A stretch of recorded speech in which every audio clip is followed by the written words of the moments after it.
Alam nyo ng katapat nito. Basta ganito yung niluto ko. Ano ba ito? Ang tawag sa amin, agayat eh. Ito. Pero galing pa sa ano to? Sa Dumaguete eh. Maulan dito sa amin, sa Montalban. Ayan, meron akong isaw ng baboy. Ito, napakuluan ko to. So, malambot na siya. Ayan, hihigisa natin ng bawang sibuyas at kaluya. Pag golden brown na, lalagyan na natin ng isaw ng baboy. Ito na siya. Pwede nang ilagay yung isaw ng baboy. I-adobo lang natin yan mga kawander. Dahil nga malamig ngayon, panahon dito sa amin. Ito yung bagay sa tag-ulan. Titimplahin ko na siya kasi luto naman na to. Nalagay ko na yung toyo ni Mrs. Ay, toyo pala. Para yung lasa kumapit ng gusto.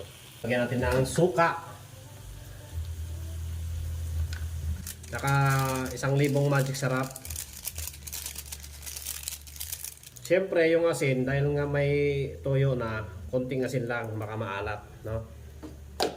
Ayan. Meron din akong ano, mga kawander. Ito.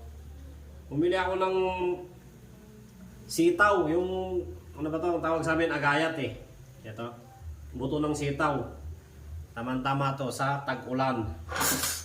Lalagyan ko naman siya ng dried pusit, tsaka dahon ng ampalaya, tsaka talong, at yun, laman ng gabi. Ayan mga kawander, napakan nyo mamaya. Ayan mga kawander, luto na siya oh. Nilagyan ko lang ng isang sili para hindi gaano maanghang. Sige, may bata. Alam nyo ng katapat nito. Basta ganito yung niluto ko.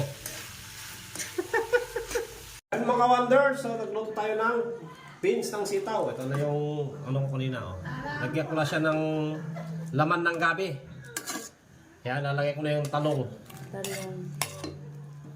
Tapos mamaya igigisa ko lang siya sa bawang at sibuyas. Siyempre ito yung aking dahon ng ampalaya. Meron lamang din akong dried pusit. Lalagay ko dito sa ano. Yan ang isasawag ko sa aking niluluto na gulay. Iwa-iwain lang natin siya.